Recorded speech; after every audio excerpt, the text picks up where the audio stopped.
पाकिस्तानकडून भारतावर cyber attack होणार असून एटीएम येत्या 2-3 दिवसात बंद होतील असे मेसेज व्हॉट्सअपवर व्हायरल होत आहेत.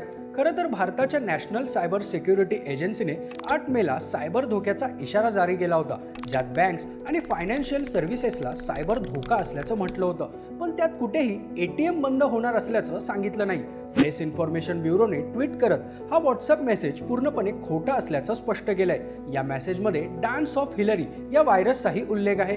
या व्हायरसबद्दल ऑफिशियल काहीच माहिती उपलब्ध नसली तरी नागरिकांनी पॅनिक न होता कोणत्याही अनोळखी नंबरवरून आलेल्या लिंक्सवर क्लिक किंवा कॉल्स घेऊ नये असा सल्ला तज्ज्ञांनी दिलाय. याशिवाय युद्धामुळे इंडियन ऑइलच्या ऑइल सप्लायवर परिणाम होणार असल्याचाही मेसेज पसरवला जात असून इंडियन ऑइलने त्यांच्या ऑफिशियल ट्विटर हँडलवर देशभरात इंधनाचा पुरेसा साठा आहे आणि आमच्या सप्लाय लाईन सुरळीतपणे सुरू असल्याचं स्पष्ट केलंय.